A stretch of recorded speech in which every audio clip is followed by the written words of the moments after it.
Gira Montesinay agradece una vez más la participación de Mónica Uniquel Fasra. Bienvenida.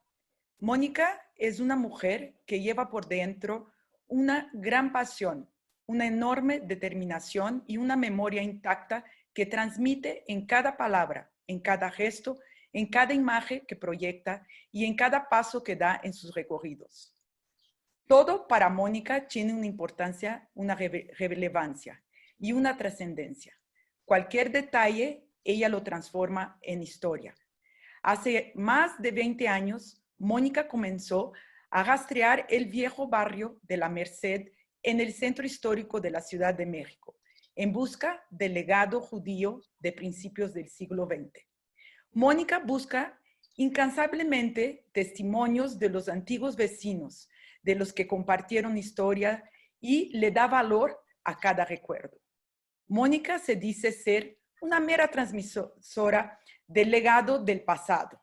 Nosotros sabemos que es mucho más que esto, porque escucharlo de su viva voz es un regalo. En el marco de los festejos del aniversario 108 de Alianza Montesinay, poder revivir estos momentos que marcaron el inicio del ser y del pertenecer a esta sociedad es un privilegio.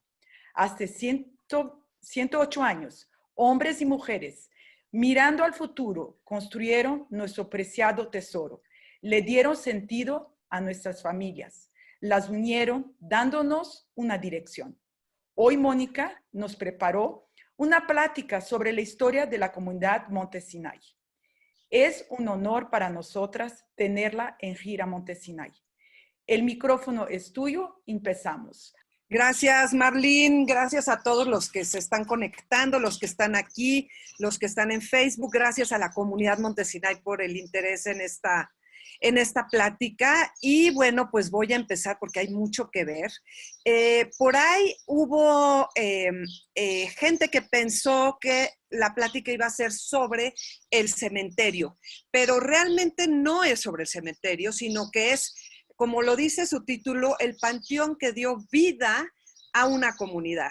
Y bueno, a mí este tema me parece fascinante y lo que voy a hacer es pues como un análisis de la primer acta, que ya supe que no es realmente la primera, pero ahorita vamos a hablar de eso, de la Alianza Montesinay, para entender parte por parte de este documento qué es lo que nos está diciendo de la comunidad que se estaba gestando.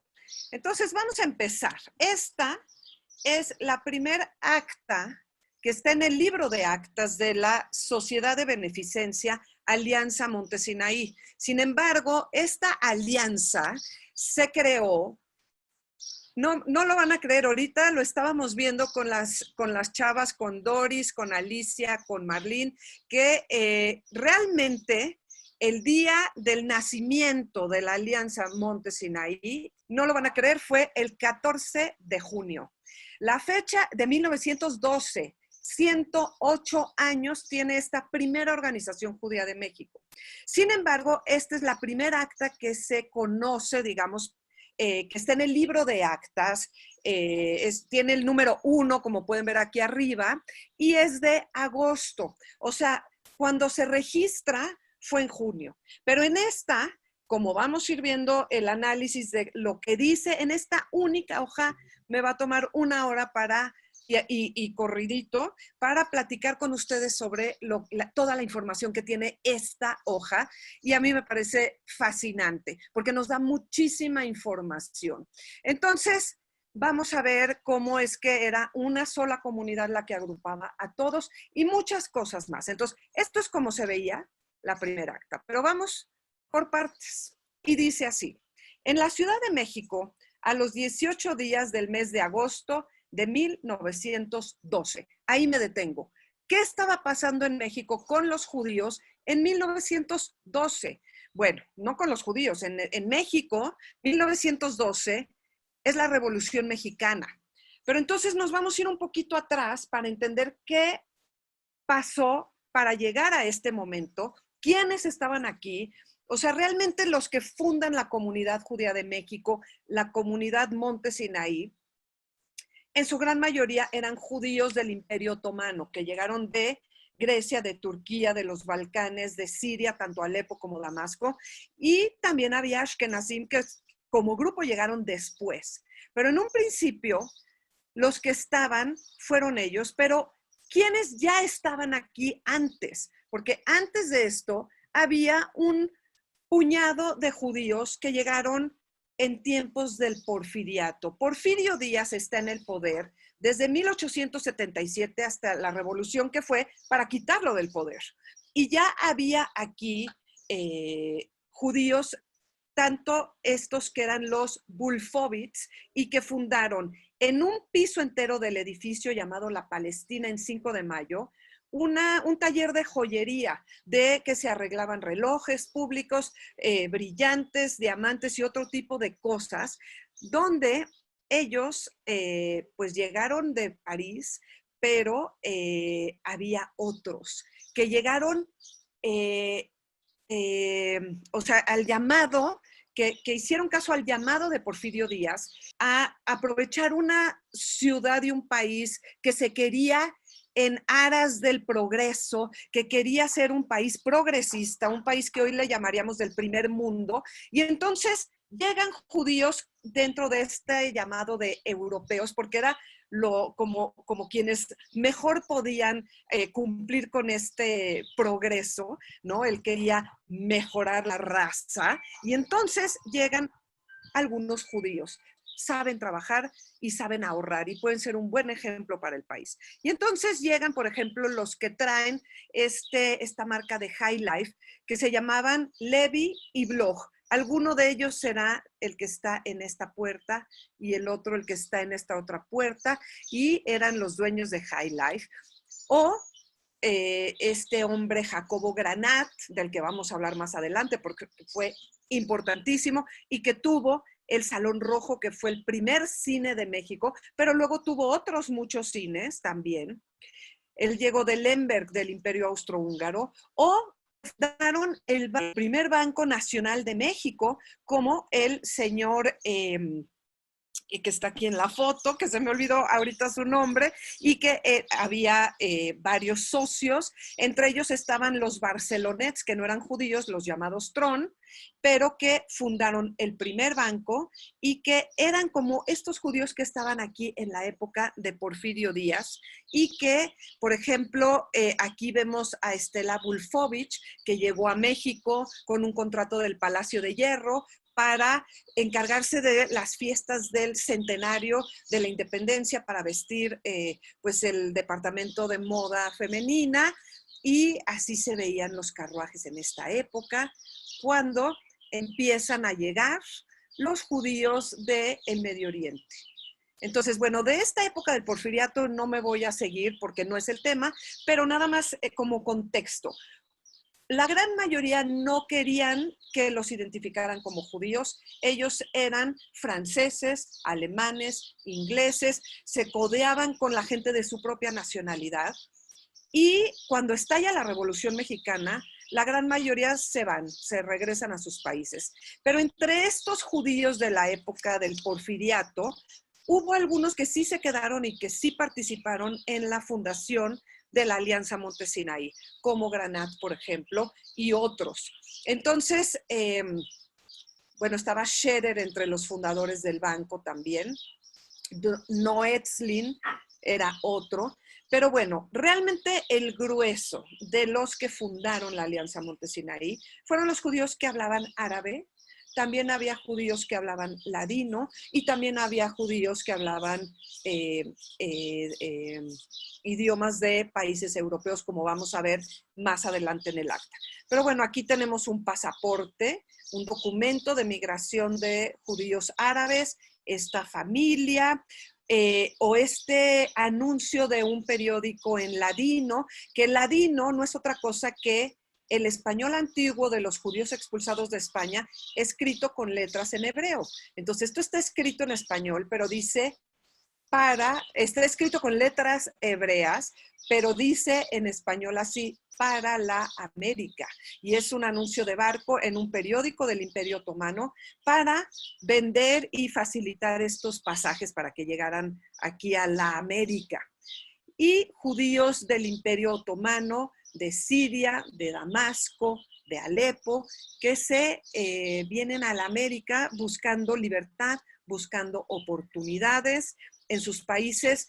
No es que hubiera antisemitismo expresamente, sino que lo que había era un movimiento ultranacionalista que no permitía a las minorías étnicas pues expresar sus etnicidades. Y esto era muy peligroso. Servicio militar obligatorio para los muchachos, esto era muy peligroso para ellos. Entonces empiezan a buscar maneras de salirse de allá y de irse a otros países. Estados Unidos era como el que más añoraban, pero a veces se podía entrar, a veces no, y sobre todo a partir de 1921 se vuelve muy complicado. Pero mucho antes de eso llegan judíos a México, que son los que fundan la Alianza Monte Sinai. Entonces ahora sí llegamos a hablar de este renglón en el que me detuve, que fue que en 1912 es cuando se funda. ¿Qué estaba pasando en México en 1912? Bueno, pues estaba en pleno la Revolución Mexicana. La Revolución Mexicana, que fue para quitar del poder a Porfirio Díaz y para lograr una mejora en las condiciones, sobre todo de la gente del campo. Y sabemos que muchos de los judíos llegan a México en esa época y no entienden nada. Yo me imagino que si desde sus países hubieran sabido que en México había una revolución, pues buscan irse a otro lado. Pero pues no hablaban la lengua. No tenían idea de lo que estaba pasando. Cuentan muchos, por ejemplo, mi suegro me contaba que su papá, que era de esos territorios, en alguna esquina de la Ciudad de México le pusieron una pistola en la cabeza y le dijeron viva Villa o viva Carranza. Y aquel no sabía ni de qué le estaban hablando. Los judíos querían sobrevivir, los judíos querían comer, querían ahorrar para traer al resto de sus familias. Y bueno, este hombre tuvo la iluminación de Hashem de decir viva México y lo dejaron ir. Pero hubo quienes no tuvieron esa suerte y están enterrados en el panteón del que vamos a hablar enseguida, ¿sí? Porque bueno, la ciudad era un caos y no sabían lo que estaba pasando.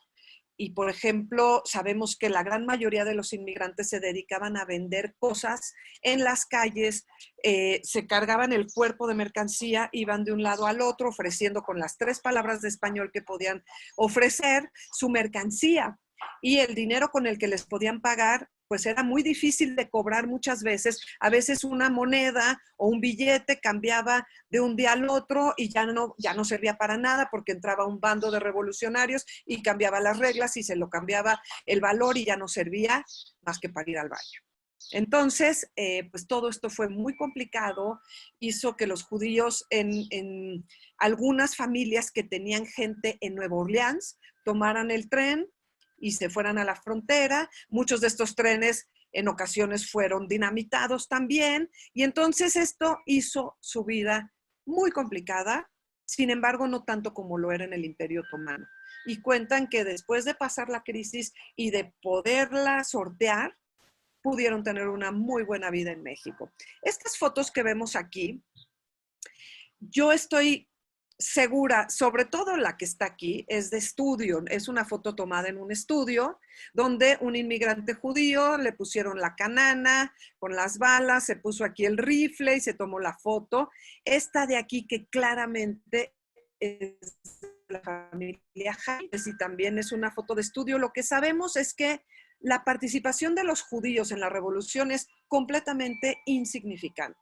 No tuvo ninguna trascendencia, pues no tenían por qué estar en la revolución. Como les dije, lo que querían era sobrevivir a esta crisis y hay algunos casos. Si ustedes consiguen o en línea pueden leer un libro extraordinario de Corinne Krause, traducido por Ariela Katz al español, está editado por la Ibero, pero si lo buscan en internet se llama Los Judíos de México. Y ahí viene mucho de toda esta aventura, ¿no? De toda la época de la revolución, quiénes fueron los judíos que ella pudo rastrear sus historias y que de hecho no eran del Imperio Otomano, eran europeos en un bando, en el otro, pero no es significativo para nuestra historia, definitivamente no. Aquí tenemos otra foto del libro Imágenes de un encuentro, que también parece ser una foto de un estudio. Bueno, esta es una foto histórica, ¿no? De la decena trágica. Aquí vemos el edificio del Departamento del Distrito Federal. Por aquí está más para allá el Palacio Nacional, o sea, está en el Zócalo para hablar de esto. Y bueno, vamos a ver que los judíos que llegan en esa época se establecen muy cerca de la catedral, muy cerca del Zócalo, en el barrio de lo que fue la antigua Merced. Cuando todavía en esa época se podían ver algunas calles de agua, algunas acequias, como se les llama. Y que, bueno, esta acequia es fantástica porque, no sé si traigo la foto aquí, ¿no? Si ustedes caminan por la calle de Roldán y Manzanares, van a poder ver esta calle, pero totalmente asfaltada, por supuesto. Pero estas ventanas todavía se pueden ver. Esta es la iglesia de la Santísima. Muchos judíos se establecieron en ese lugar y vamos a ver algunas imágenes porque algo de lo nuestro tuvo que ver con la Plaza de la Santísima, que pues se veía la iglesia, y esto es interesante porque los judíos llegaron a una ciudad sumamente católica en su fisionomía, llena de nichos con vírgenes, con santos. Las campanas de las iglesias marcaban la hora del día, porque nadie tenía un reloj, no existían esos relojes más que en los edificios públicos que había en la calle de Madero, por ejemplo. Entonces las campanas de las iglesias nos daban una idea de la hora y era una ciudad sumamente católica en su fisonomía, pero los judíos podían llegar, abrir cualquier espacio, juntar un minyan y leer textos sagrados, rezar como judíos en total libertad. Y eso fue muy, muy importante.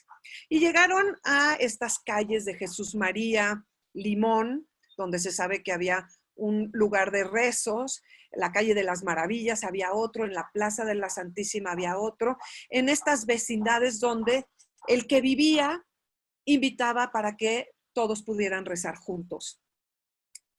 Nuestra religión es una religión movible, es una religión que se hizo para un pueblo en movimiento, entonces realmente no necesitamos edificios. Lo que necesitamos son estos dos elementos, los textos y la gente. Y esto se armó de una manera bastante fácil. Quiero que sepan que en tiempos de la Revolución había 4, por lo menos que sabemos, 4 lugares de rezo. Esto está en las actas de Monte Sinai y lo podemos ver. En la calle de Limón, si mal no recuerdo, era del señor Smeke, en Jesús María del Jajam Lobatón, en la Plaza de la Santísima número 11, del señor Carlos Davas Mizrahi, que le llamaban Abu Jaim, porque era Abu Yakuf, perdón, por de la comida. A pesar de todo, pues yo creo que estas reuniones entre todos era lo que más les podía dar tranquilidad en estos tiempos de incertidumbre,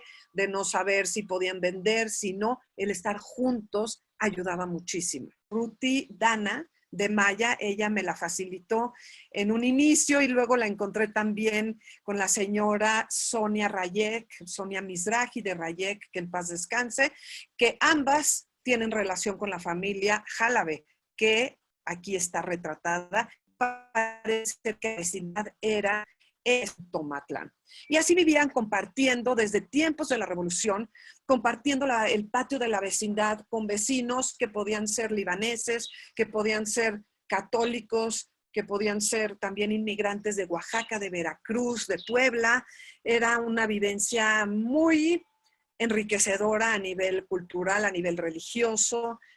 Por ejemplo, llegaba la Navidad y pues ahí los inmigrantes por primera vez supieron lo que era una piñata, lo que era un organillero, lo que era un nacimiento, ¿no? Y aunque no compartían la religión, podían compartir las vivencias sociales y pues una convivencia y una ayuda solidaria. que eso fue siempre. La gran mayoría, para ganar dinero, para poder comer, se dedicaban a un oficio que ya conocían desde Siria, como podemos ver aquí, que era la venta de cosas, como ya lo mencioné, y se convirtieron en aboneros, porque cuando veían que la gente no podía pagar las mercancías, entonces les ofrecían crédito y podían ir a cobrar los abonos cada semana, que como les dije, en estos tiempos de los que estamos hablando de la revolución, esto fue muy complicado porque pues la gente desaparecía, la gente ya no estaba en donde estaba antes, cambiaban de domicilio o los mataban o se estaban escondiendo o simplemente si estaban, pero la moneda con la que le pagaban ya no tenía, ya no funcionaba. Aquí vemos al señor Emilio Musali, que era el que cuando ya pudo tener un poquito de ahorros, le pudo pagar a un ayudante, que era un ayudante mexicano. Aquí vemos toda la mercancía, está en Chapultepec o en algún parque descansando, porque bueno, era un oficio cansado, pero que les permitió avanzar. Y bueno, seguimos con el segundo párrafo de esta acta que es fascinante, que dice: a las 4 de la tarde se reunieron en el templo masónico, primera calle de Donceles, número 14. Se reunieron en el templo masónico. ¿Por qué? Bueno, porque muchos de ellos eran masones cuando llegaron a México. Otros no eran masones, pero sus paisanos los invitaron a hacerse parte de la logia. ¿Por qué? Bueno, para ser masón no se necesita tener una religión en específico. Cualquier persona de cualquier religión es bienvenida. Quienes no son aceptados en la logia son los ateos. Se necesita creer en Dios para pertenecer. Y vemos aquí esta simbología fundamental de la masonería, que es una escuadra y un compás. Esto nos remite a uno de los símbolos de la masonería, que es que tú eres el constructor, el arquitecto de tu propio destino. Y la Unión Universal Valle de México era una logia que había gente de todos lados. Estaba en la calle de Donceles y ahí muchos de estos inmigrantes que llegaron sintieron que tenían una casa, que tenían una cabida, que tenían un club, y ahí los judíos podían conocer gente. Yo le llamo a esto el Facebook de la época. Quizás de lo más importante que encontraron en estas logias fue la posibilidad de tener redes de apoyo, de tener redes sociales. Y mucha de la gente que pertenecía en esta logia, pues resulta que era gente de la política. Sabemos que los presidentes de México han sido masones y que muchos de ellos. Y que bueno, ahí hay ciertos códigos secretos que no podemos saber, pero varios de los símbolos de los masones se encuentran tanto en nuestro Panteón Monte Sinai como en la primera sinagoga de México, como vamos a ver ahorita. Bueno, esto que vemos acá, cuando se puso este monumento a la migración en Veracruz, yo estuve allá y varios de los directivos de Monte Sinai, me acuerdo que fuimos, alguien, después de mi conferencia en la que yo toqué este tema, alguien levantó la mano y dijo, bueno, aquí en Veracruz tenemos un templo masónico y se sabe que ahí los judíos rezaban cuando estaban viviendo en Veracruz. ¿Quieren ir? Y pues varios levantamos la mano y dijimos, pero para pronto. Entonces, terminando la conferencia, nos fuimos al templo masónico de Veracruz. Nos llevaron a la oficina del, pues ahí no sé cómo se le llama, el maestro, bueno, el director, el directivo principal que estaba, nos abrió las puertas de la oficina y nos enseñó un cuaderno con los registros de, si no me equivoco, era 1935 por ahí. Y ahí empezamos todos como cuervos a pasar las hojas buscando los nombres de los judíos. Aquí hay uno que es Elías Poplawski, pero había muchos, encontramos muchos y fue algo increíble. Y miren este como mandil, o la parte de abajo de una especie de delantal de un masón, es interesante por lo que luego les voy a enseñar. aquí hay una foto de judíos con no judíos en la logia, sí, que de la Unión Fraternal.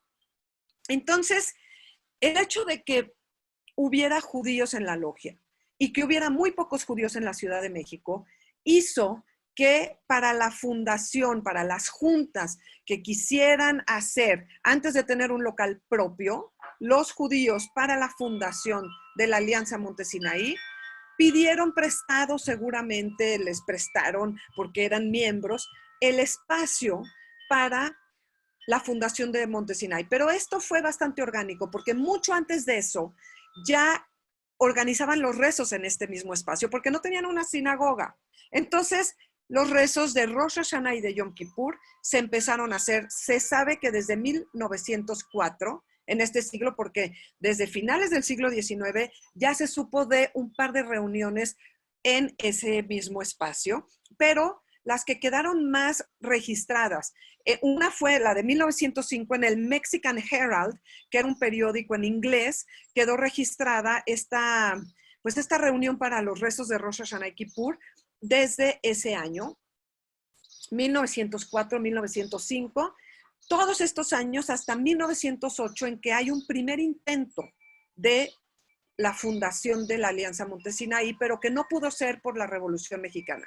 Y en 1912 ya queda registrada ahí. Y bueno, no había ningún problema en tener ahí los rezos porque no había ningún impedimento. Este es un templo masónico que hay en México. Así son, ¿no? Tienen generalmente las bancas alrededor, el piso ajedrezado porque simboliza la dualidad, ¿sí? Hay mucho simbolismo en el que ni me voy a meter ahorita, pero lo que nos importa es ver estas columnas con el círculo, aquí le pusieron unas velas, pero siempre tienen aquí la bóveda celeste y la bóveda terrestre, el piso ajedrezado y las bancas. Y miren esto. Esto es un templo masónico representado en el mandil y esta es la primera sinagoga de México que se llama Montesinaí. Tiene estos escalones, tiene los círculos de la bóveda celeste, la bóveda terrestre, como los vemos aquí en un mandil masónico, y esta es la sinagoga. Esto a mí me parece fascinante. Y en el cementerio de Montesinaí también lo vamos a ver. Hay muchas tumbas que tienen elementos masónicos. Entonces, esto estuvo en el inicio, en el origen de nuestra comunidad y no hay un choque. Simplemente tú puedes ser judío, pertenecer a Montesinaí, pertenecer a Nitge Israel, a cualquier comunidad y pertenecer a tu logia. En la logia tú te vas a dedicar a cuestiones filantrópicas, a, como lo dicen ellos, a la elevación y el fortalecimiento de una moral nada se contrapone. Pero de cualquier manera es fascinante. Bueno, este es algo más de lo que se ha encontrado que me parece fascinante. Esto es el cuadro general de los miembros. Es como un cuadernito chiquito, ¿no? Que muestra pues el movimiento, lo que queda registrado de la logia, pero tenemos los estatutos de Montesinaí y son igualitos, tienen la misma tipografía, es muy similar todo, pero bueno, fueron inspiraciones que se pasaron de un lado al otro. Y bueno, esto no tiene nada que ver con Montesinaí. Esto es de un anuncio en el periódico Der Weg de 1932, está en Yiddish, y es nada más para pues, complementar que también en la comunidad ashkenazí había una participación de judíos en la logia, y aquí dice de derecha a izquierda, Die Yiddische Masonische Logia David V, que así se llamaba, y estaba en seminario número 10 en Mexique DF. Pero bueno, entonces, recapitulando lo que ya llevamos del acta de Montesinaí. Se reunieron en 1912 en el templo masónico y seguimos los señores. Y aquí me detengo porque estamos hablando de que Montesinaí nació con puros hombres. Las mujeres o no habían llegado o no iban a las juntas, pero lo más que sucedía en esa época es que no estaban en México. Las mujeres estaban todavía por llegar o eran muy, muy pocas, pero la reunión primaria para armar esta comunidad fue masculina. Y vamos a ver quiénes fundaron Monte Sinai.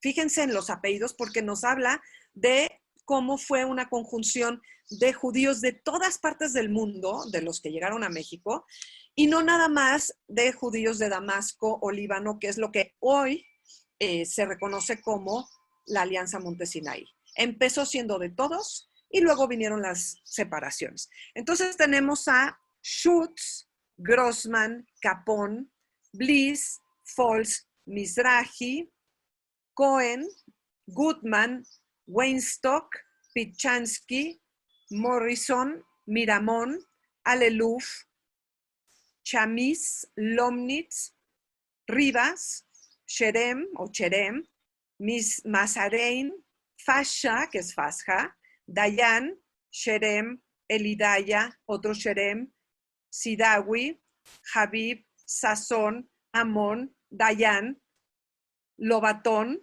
Jaime, Bukai, Mizrahi, Sakal, Levi, Bersemantov, Jabali, Sakal, Butch.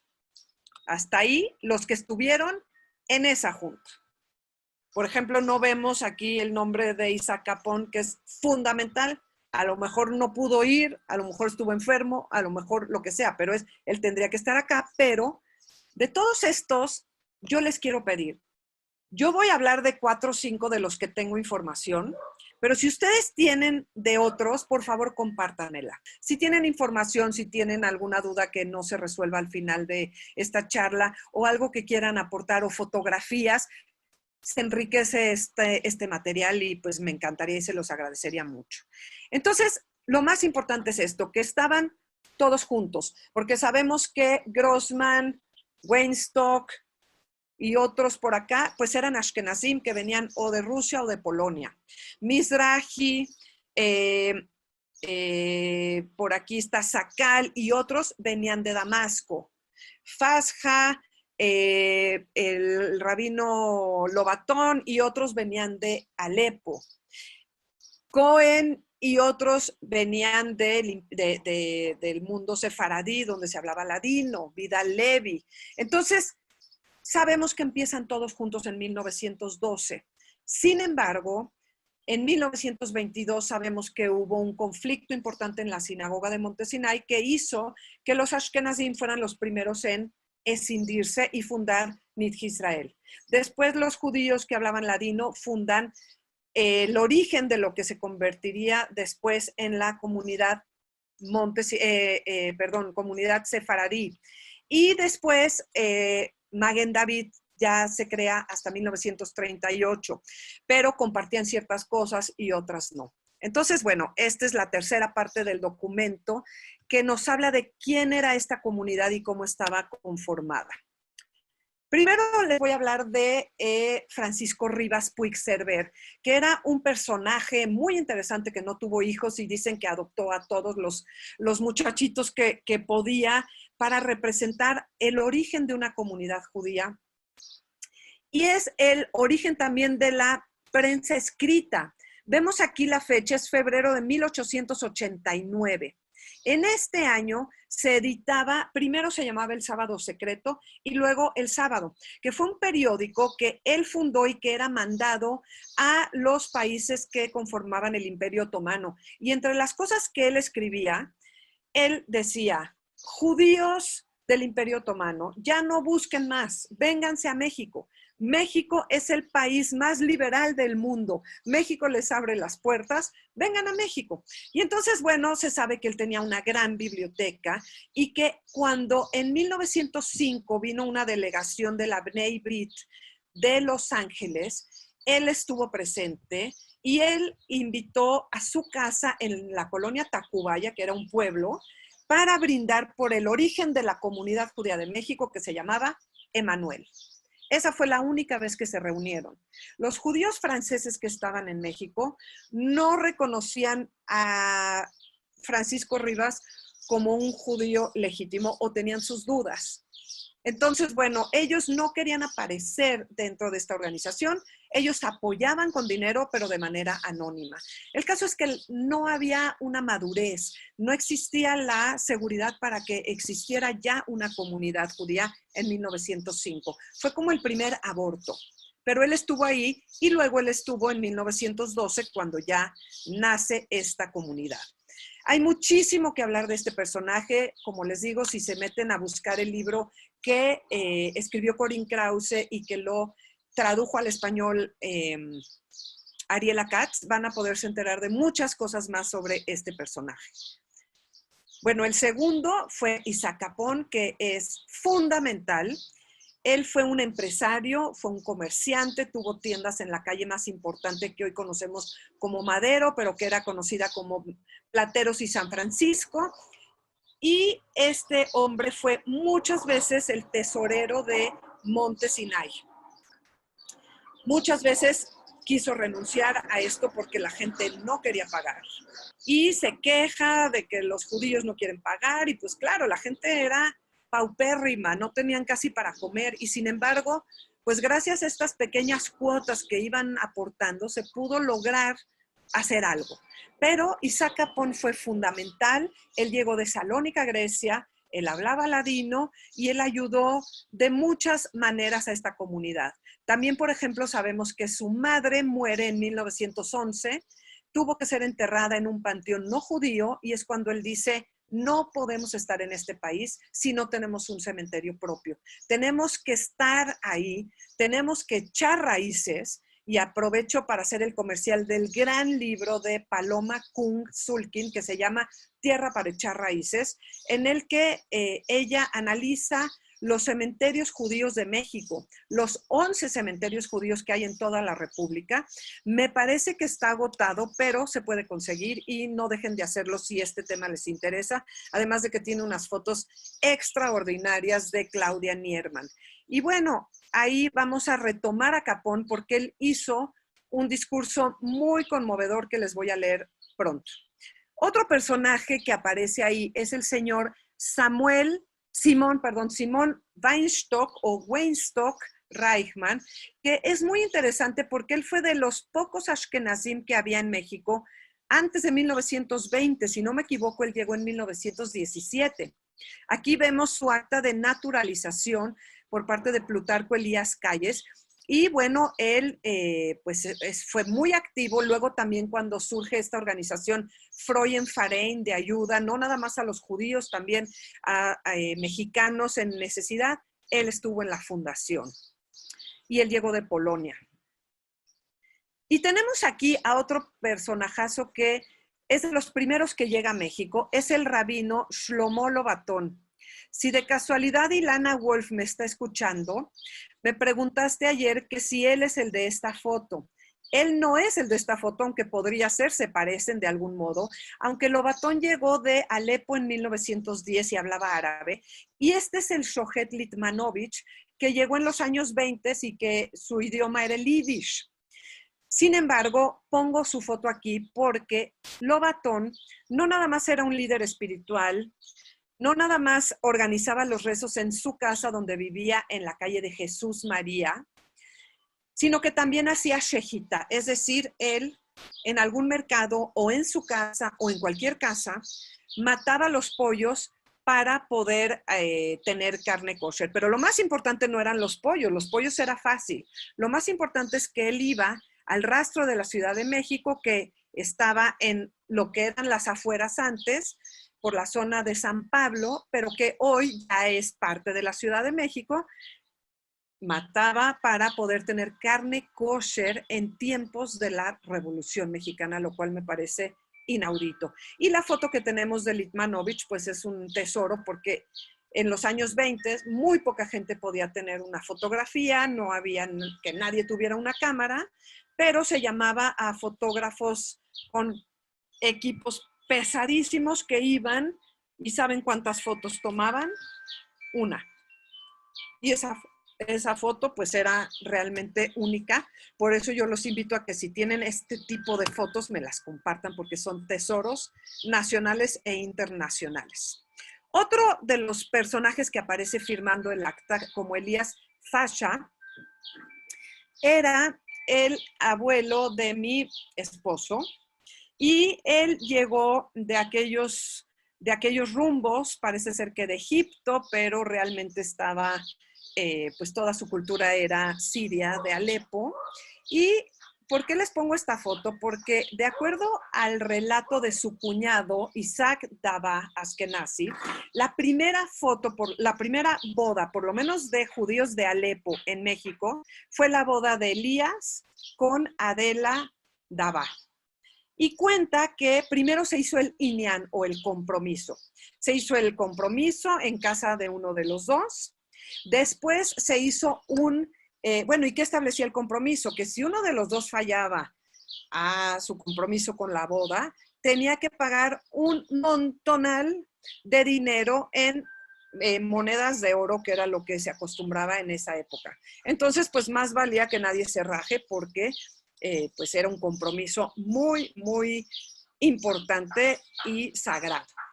Dice, después de eso se hacía el tradicional paseo en carretelas de lujo por la calle de Platero y San Francisco. Y vemos esta preciosa foto donde hoy aquí está la tienda Zara y aquí donde estaba la joyería La Esmeralda, que fue de otros de los judíos franceses que estuvieron en la época de Porfirio Díaz, los Sibi y Hauser, y sus iniciales están en el edificio.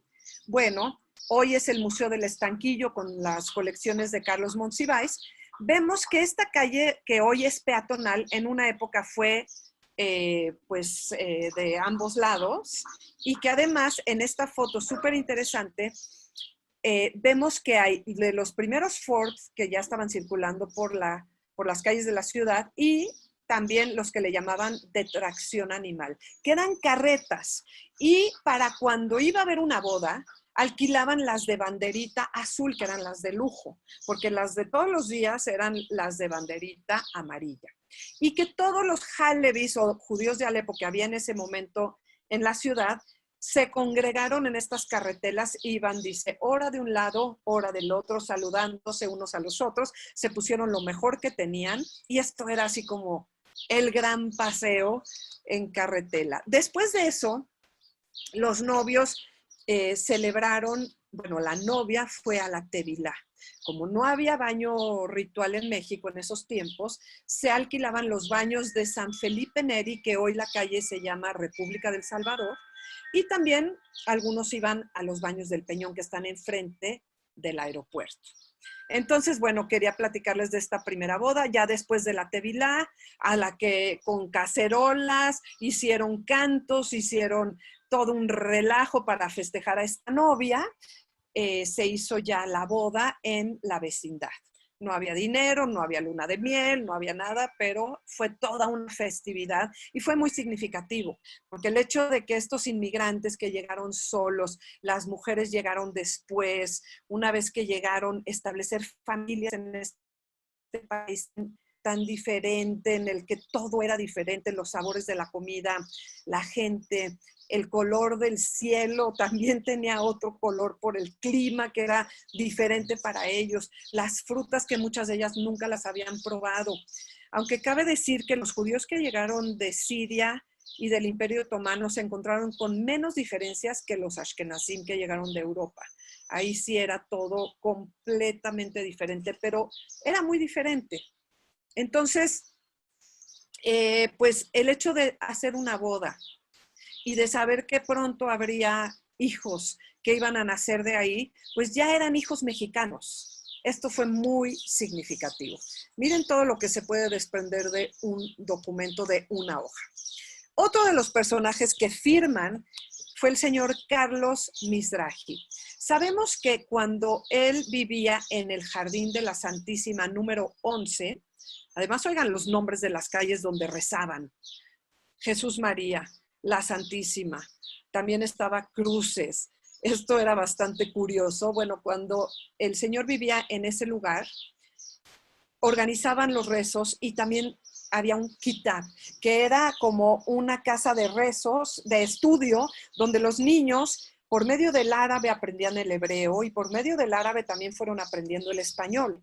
Y se sabe que ahí, por una de las actas de Monte Sinai, se colgó un letrero y apoyo de todo tipo para que creciera la ayuda a los que iban llegando con enfermedades de las que hoy nadie se muere ya. Llegaban con hambre, llegaban con necesidades tremendas, por ejemplo, que alguien estaba enfermo, pues había que apoyarlo, que alguien se murió y no había con qué enterrarlo. Todas estas cosas que eran necesidades fundamentales. Entonces, bueno, esta es una foto muy antigua de su familia y agradezco a la familia Mizrahi que me apoyaron con estas imágenes. Y seguimos. Dice, con el fin, aquí continúa el acta. Entonces, se reunieron en 1912 en un templo masónico los señores tales. ¿Para qué se reunieron? Con el fin de organizar una sociedad para adquirir un terreno adecuado para un panteón y para discutir la manera de obtener los fondos necesarios para el objeto indicado. Esto es increíble, o sea, para eso se reunieron. Es decir, sabemos que desde el 14 de junio ya existía esta sociedad y ahora sabemos que se reunieron para lo más importante. ¿Por qué lo del panteón era lo más importante? Bueno, ya dijimos que si querían rezar, lo podían hacer sin ningún problema, porque algunos traían libros de rezo y porque se podían reunir en minyan, mínimo 10 varones mayores de 13 años, en la casa del Jajam Lobatón, en la casa del señor Smeke, en cualquier lugar, no había problema. No necesitaban realmente la sinagoga todavía, porque podían cubrir la necesidad del rezo y del estudio. Por otro lado, si querían cuidar el kashrut y no podían todavía tener carne porque no había un shohet o porque no podían comprarla porque no tenían dinero, bueno, pues muchas veces se sabe que compraban un bolillo, que compraban un plátano y metían el plátano dentro del bolillo, se llenaban la panza, no gastaban mucho dinero y no estaban rompiendo el tema de las leyes dietéticas del judaísmo. También podían conseguir verduras o podían conseguir otro tipo de pan o lo que fuera. Pero el tema de la muerte es muchísimo más complicado. El tema de la muerte implica que se necesita un terreno, primero que nada, porque nosotros no cremamos a nuestros muertos, hay que enterrarlos. Pero para detener el terreno se necesita permiso del gobierno, no se puede enterrar en cualquier lugar. Se necesita una Hebra Kadishá, es decir, el grupo de gentes preparadas para preparar a los muertos, desde el momento en el que fallecen hasta su entierro. Es toda una preparación complicadísima y por cada cuerpo se necesitan 3 o 4 personas porque es un trabajo físico complicado. Entonces, vamos por partes. Y aquí es donde volvemos a este personaje que es Jacobo Granat, que, como les dije, tuvo el primer cine de la Ciudad de México, que no lo inventó él lo compró, ya existía, pero había unas cuantas funciones. Y se sabe que en el Salón Rojo, que está en la esquina de Bolívar y Madero, que es una gran esquina, era como, dicen que Madero era como la Quinta Avenida de Nueva York en México, que en este lugar él le prestaba el espacio a Madero, que todavía la calle no se llamaba Madero, se llamaba, como les dije, Plateros o San Francisco, según el tramo, y ya después fue Pancho Villa el que le puso el nombre de Madero para honrarlo, que en este cine él le prestaba el espacio a Madero para que hiciera campaña proselitista, para que fuera electo presidente de la Revolución Mexicana. Y Madero ganó. Entonces, se dice que en el momento, bueno, no en el momento, pero que una vez que Madero gana las elecciones, le da a Jacobo Granat, su amigo, su hermano de la logia, de ahí sirvió también mucho este vínculo, el permiso oficial del gobierno mexicano para la creación del panteón.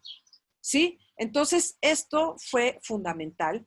Y Jacobo Granat, que los cines no eran su único negocio, tenía un negocio de coches, en esa época era único, tenía un negocio de artesanías, de mucho de esto, toda esta información y toda esta historia la pueden encontrar en un libro que escribió Alice Gochman de Bacal, que se llama Jacobo Granat, entre una historia, no me acuerdo bien el subtítulo, pero es un libro escrito por ella donde vienen todas estas fascinantes historias. Aquí esta foto del interior del cine, que era un lugar totalmente afrancesado, donde los judíos de la época del Porfiriato ya se reunían a tomar café, a hacer negocios, a platicar, a planear. Y entonces, bueno, este espacio fue fundamental. Sabemos que Madero también era masón y que en este vínculo con Granat se logró este permiso, que Madero fue asesinado muy poco tiempo después de lograr este acuerdo y entonces pues nunca pudo de algún modo estar presente porque seguramente Granat lo hubiera invitado.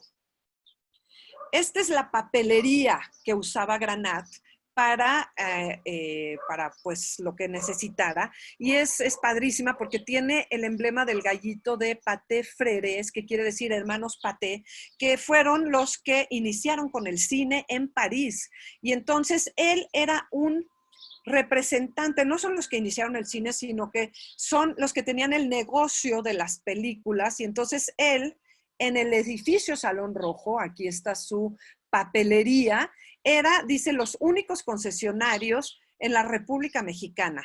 Entonces, bueno, imagínense estos tiempos en los que el cine se llevaba a diferentes pueblitos, a diferentes ciudades de la República, y Granat tenía este negocio. Pero, ¿qué es lo que hay aquí? Es un recibo. Esto está escrito en las actas de Monte Sinai, que de veras les agradezco tanto pues la facilidad para poder entrar y verlas. Ahí dice que cuando se establece esta sociedad de beneficencia y que lo primero importante y necesario y urgente era establecer el panteón, Jacobo Granat presta la cantidad de 3,600 o 3,300 pesos, aquí dice, pero hay otro lugar donde dice 3,600, bueno, presta los 3,600 o 3,300 pesos a la sociedad de beneficencia para adquirir el terreno del panteón en el pueblo de Tacuba, que es donde está ahorita. Y entonces pasa el tiempo y la gente no le puede pagar, porque era un dineral, y al final de mi presentación van a entender por qué hablar de miles de pesos era imposible de pagar. Pero entonces aquí vemos un recibo en el que dice: recibí de la tesorería Alianza Monte Sinaí por conducto del presidente Isaac Capón. El primer presidente fue Jacobo Granat, pero luego fue Isaac Capón. La cantidad, no se mueve, la cantidad de 1,000 pesos, oro nacional, por saldo de mi deuda que presté a la sociedad para comprar el terreno del panteón, que fue de 3,300 pesos en plata. Los 2,300 que se queda a deber los dejo como donativo a esta sociedad a fin de que la sociedad vaya prosperando, y lo hago por cariño al presidente Isaac Capón.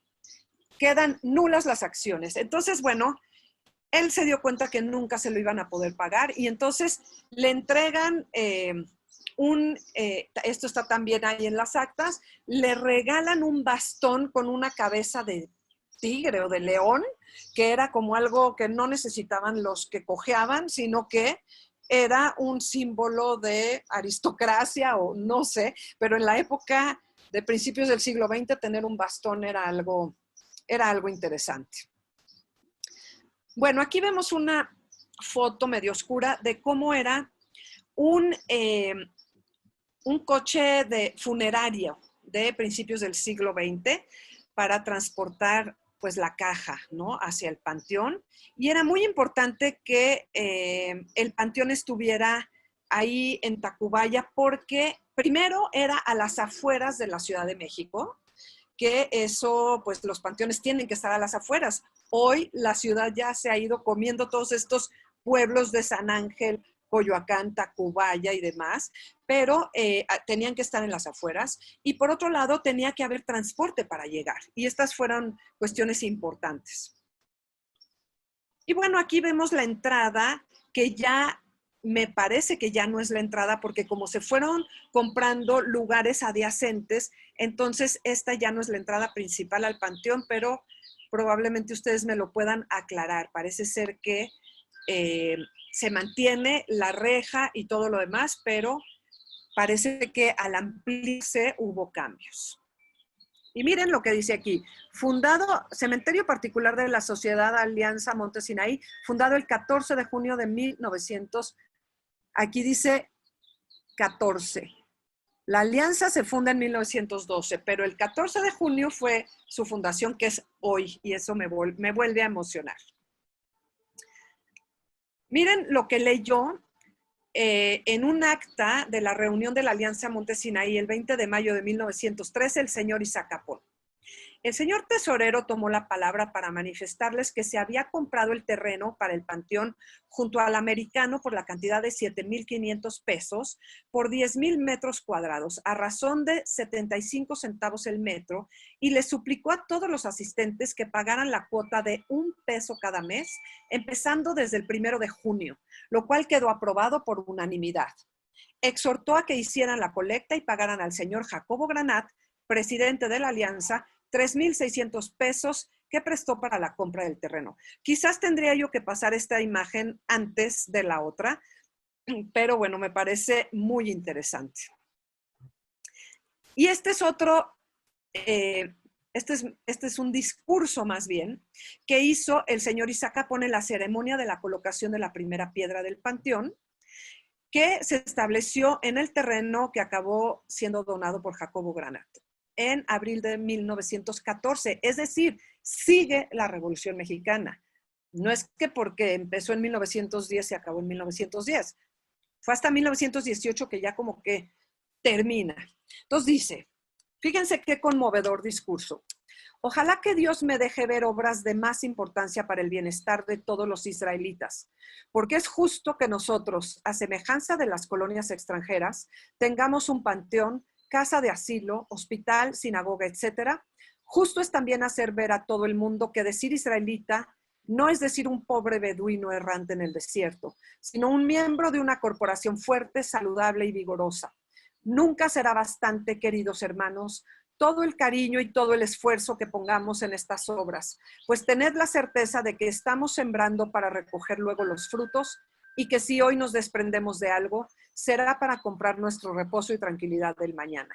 Era casi una súplica para que todo el mundo diera ese peso y que pudieran avanzar.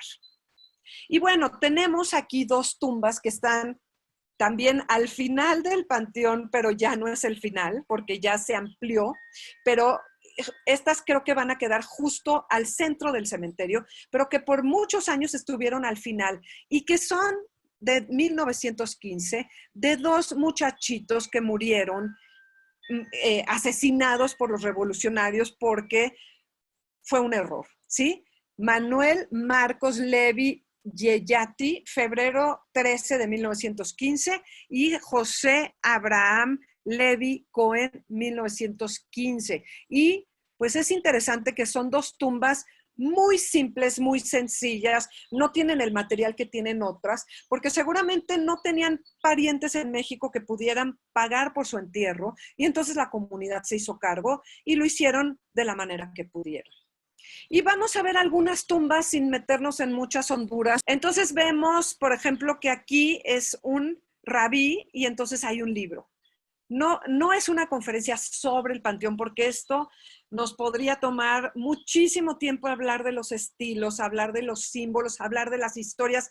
Un panteón es un espacio lleno de material para aprender de diferentes temas. Hemos hecho visitas guiadas al Panteón de Monte Sinaí que dura 3 horas y no terminamos, junto con Paloma Zulkin, con Alejandro Rubinstein, que es un experto en estudiar lo que dice una tumba, ¿sí? Entonces, pues nada más para que vean algunos rasgos por no dejar. Por ejemplo, aquí vemos que la tumba está en hebreo, pero también está en árabe. Aquí vemos otra que también tiene en árabe. Y lo que es fascinante de este cementerio es que por muchos años fue el único panteón judío que hubo en México. Entonces, si moría alguien que era de Polonia, si moría alguien de Estados Unidos, de cualquier otro país que era judío, lo enterraban ahí. Entonces vemos tumbas en diferentes idiomas, en diferentes estilos. Por ejemplo, aquí vemos también en árabe. Esto está en hebreo, es un acercamiento, son de las fotos que están en el libro de Paloma con las fotos de Claudia Nierman. Esta es preciosa porque es en ladino. Dice, fíjense, riposa in paz. Es con letras hebreas, pero está en español, que es del año 25, o aquí de David Granat, que está con el estilo de Art Deco, que era el estilo que había en esos tiempos, que se usaba en las marquesinas de los cines, que se usaba en los edificios, que vemos elementos incluso Art Deco en el CNIS de Querétaro, por ejemplo, en algunos elementos. Entonces, pues, permeó el estilo en muchas cosas. Aquí vemos Nissim Montecchio, que su tumba tiene el elemento de los masones, o aquí que están las piedras, y una base de una columna que está cortada.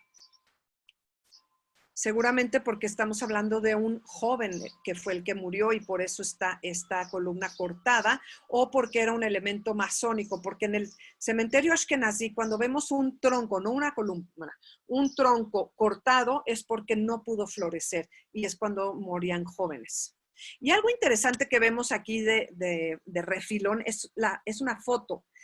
Hoy, toda esta riqueza arquitectónica, simbológica, que veíamos al principio en todos los cementerios judíos de México, se perdió. Se perdió porque en aras de evitar la ostentación y la diferencia, se prohíben las diferencias y todas las tumbas son iguales. Entonces, por esto también vale la pena ir a pasearse a estos panteones, a las secciones viejas, para conocer todos estos símbolos, porque hoy sí se puede usar símbolos, pero los estilos ya no se pueden diferenciar para que no haya pues diferencias. Bueno, y aquí les comparto este documento que es fascinante, porque fíjense, dice, cadáver de la niña. O sea, era una niña, entonces no tenía nombre. Inhumado en el Panteón Alianza Monte Sinaí, perpetuidad. Todos nuestros panteones tienen que ser a perpetuidad, porque no podemos quemar los restos. Y esto es un problemón, porque ya no hay lugar. En Monte Sinaí sí hay lugar.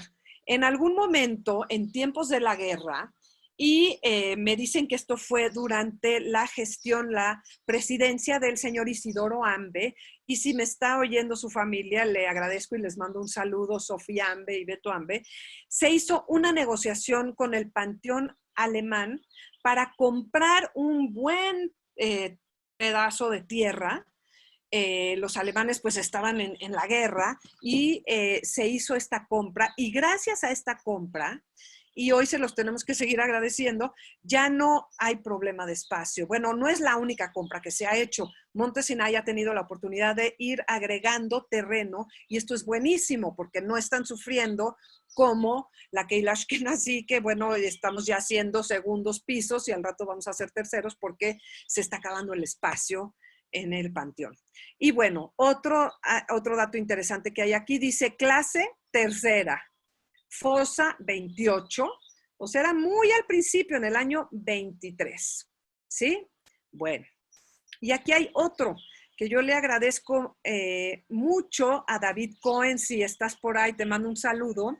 Cuando hicimos uno de estos tours al panteón, estuviste buscando esta tumba que no fue nada fácil. También dice que es perpetuidad el cadáver de Sarah Kagan, que por lo que entiendo se transformó en Cohen, en tercera clase, ¿sí? Y parece que es la misma, porque es la fosa número 28 y es del año 23.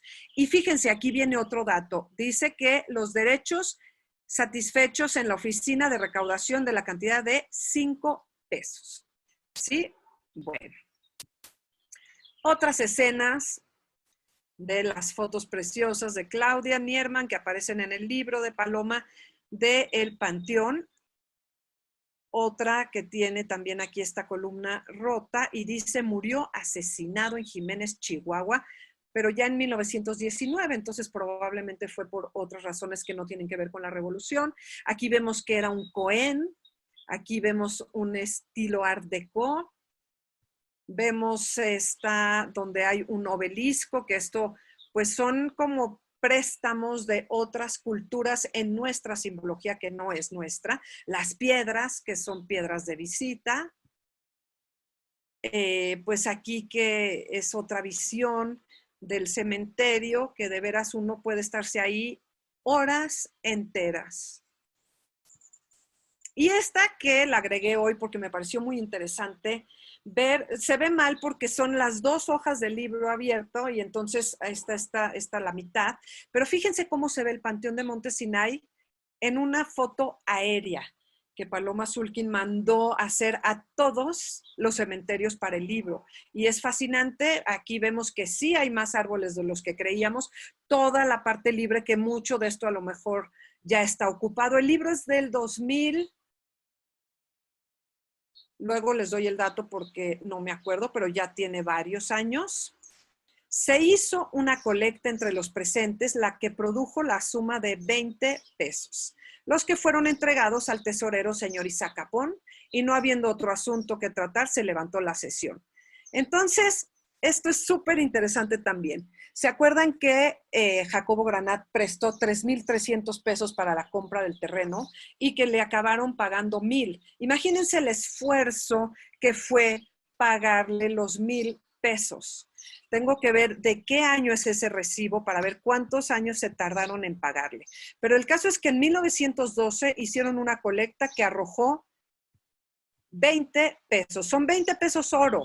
No es lo mismo que los 20 pesos de hoy, pero de todas maneras no era mucho dinero, la gente no tenía, fue muy, muy, muy complicado. Bueno, pues le pagaron 1,000 pesos en 1917. Sí fue muy difícil. Solamente habían pasado 5 años. Entonces, bueno, pues esta fue una pequeña, pues un pequeño, digamos, esbozo de cómo fue que nace la comunidad Monte Sinai. Ahora, algo que a mí me llama la atención es que en esta acta no dice que lo que están haciendo aquí se llama Monte Sinai. Y yo no sé si en la de el junio sí dice, porque yo no conozco esa acta, y si alguien aquí me puede ayudar, se los voy a agradecer.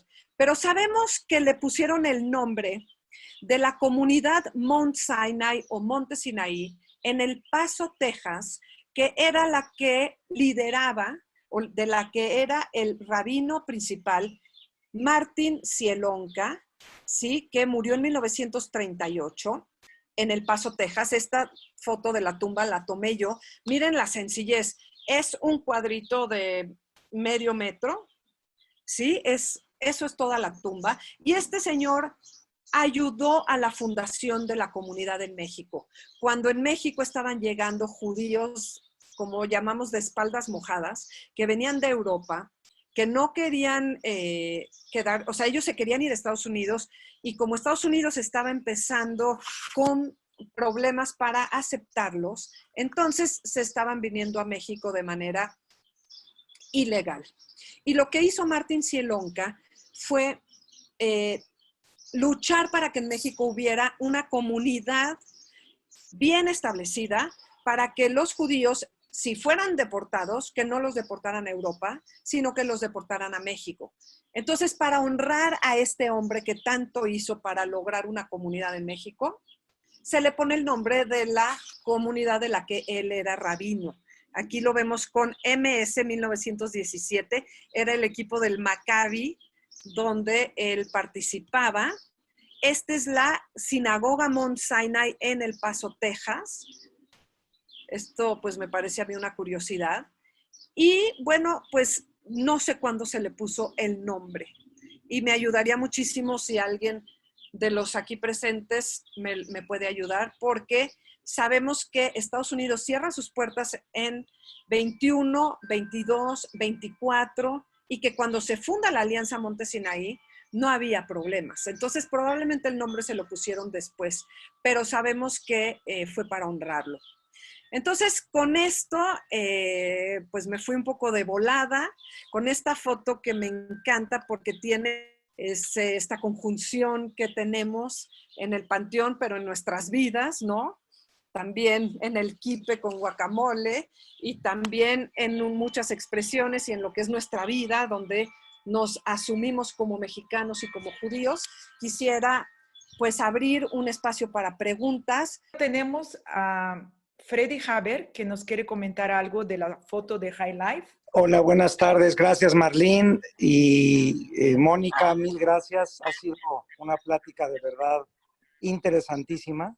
Yo nada más quería comentar en el tema de High Life. Nosotros somos los dueños actuales de High Life y tenemos mucha documentación, pero quería acotar y decir que también la empresa en esos años es una empresa que se fundó en 1899 por la familia Bloch y la familia Levy, pero hubo muchas acciones que hicieron en esos años para financiarle a miembros de la comunidad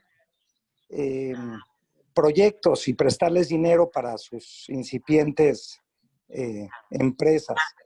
Y tenemos toda una documentación cómo High Life emitía una especie de cheques o tandas que se llamaba Club High Life, y que le permitió, por medio de estos cheques, que eran una especie de sorteos de trajes, transitar toda la época de la Gran Depresión a varios miembros de la comunidad. Eran cheques de 1 peso, 2 pesos, 3 pesos, hasta 5 pesos, me parece. Y estaban anunciados en aquellos años, de los años 20, en los periódicos. Y bueno, tenemos toda la historia, me encantaría enviártela para que la encuadres dentro del contexto histórico. Bueno, ¿cómo te explico lo emocionada que me pones, Freddy? Muchísimas gracias por esto. Por eso me encanta esta comunicación con el público, porque siempre han llegado, a partir de la pandemia y en estas conferencias, me han estado llegando muchísimos regalos de estos. Entonces, que no son regalos para mí, porque lo que me gusta es compartirlos. Entonces, te ruego que me busques ahí en el WhatsApp o en el mail, para que podamos seguir comunicándonos, porque me muero por ver lo que me estás diciendo. Tenemos muchos documentos, muchas fotos, y por supuesto, con mucho gusto te las voy a compartir. Gracias. Muchas gracias, Freddy. Yo lo que había oído de los dueños de High Life es que ellos se identificaban más con su parte francesa, que incluso cuando fue la Primera Guerra Mundial, dejaron aquí a la familia y se fueron a pelear al lado del ejército francés, y que tenían como muy fuerte esta identidad. Pero pues esto a lo mejor abonaría a decir algo muy diferente, porque yo lo que había oído es que, o sea, ellos apoyaban de manera anónima a la comunidad. Entonces, pues no sé, ya cuando me ponga en comunicación contigo, a lo mejor voy a descubrir cosas diferentes. Muchas gracias, Freddy. Bueno, seguimos con algunas preguntas. Sí, nos preguntan si puedes hablar un poquito más del Panteón, y alguien quería escuchar específicamente qué quiere decir ser masón, a qué se dedicaban, qué hacían. Ok, bueno, los masones que siguen hasta el día de hoy,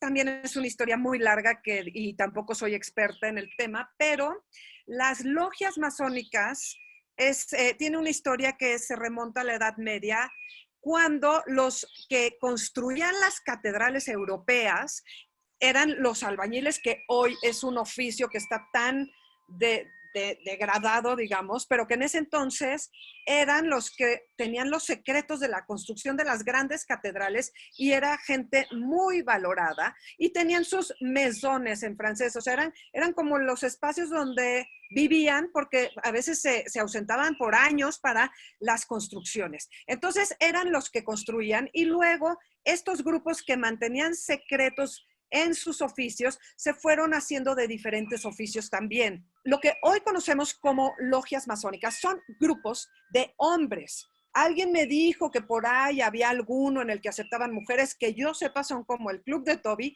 y son de hombres, y tienen como objetivos la ayuda filantrópica, la elevación moral que ahí habría que ver qué se entiende, cuál es la moral correcta que ellos entienden, pero esa es, de algún modo, por ejemplo, están los hospitales de los Shriners, no sé si han oído, que tienen una ayuda muy importante en México, los Shriners están dedicados a cuestiones de ortopedia y a cuestiones de quemados de niños y son hospitales importantísimos que son de los masones. Entonces, bueno, son grupos de reunión, de convivencia, de apoyo al prójimo y también, pues tienen diferentes actividades de las que ahorita yo no puedo hablar, pero que en eso consiste. Tienen ritos, hay grados, hay diferentes modalidades y una simbología que no se transmite porque es secreta. Entonces, los judíos podían pertenecer a estos grupos y hoy en día muchos judíos pertenecen a logias masónicas y se empezaron a hacer en México logias judías como el grupo Shalom, como el Maimónides, la Bnei Brit es también una logia. Entonces, bueno, hay mucho más, pero a grandes rasgos es eso. Y quiere que hable más del panteón en qué aspecto, porque es un tema en sí mismo. Entonces, Sí. no sé qué más. Esa es una plática pendiente que tenemos entonces contigo para más adelante, si te parece.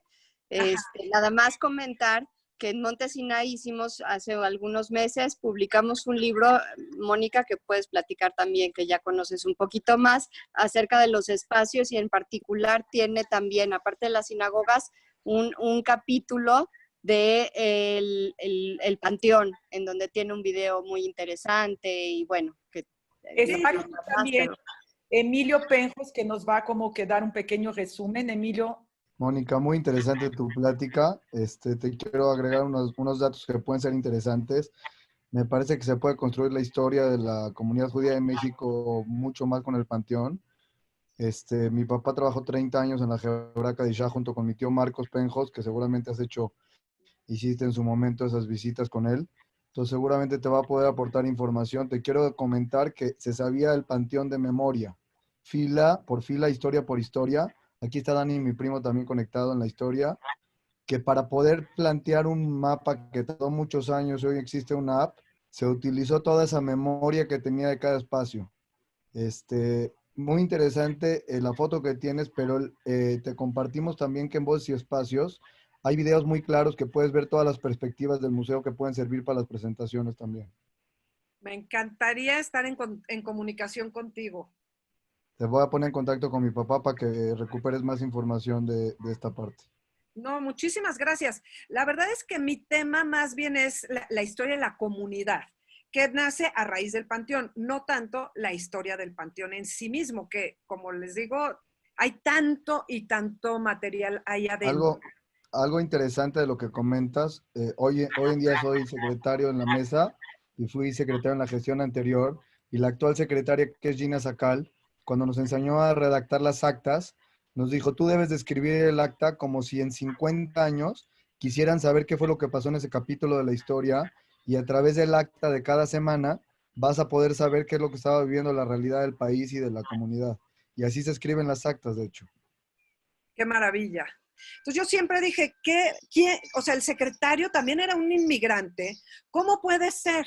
Y entonces alguien dijo, no, seguramente la mandaron escribir con un escriba, con un experto del gobierno. Ya después hay unas que no les entiendes nada, que la letra es rarísima, pero estas primeras sí fueron muy hermosas. Bueno, Mónica, no sabes la cantidad de felicitaciones que están en el chat.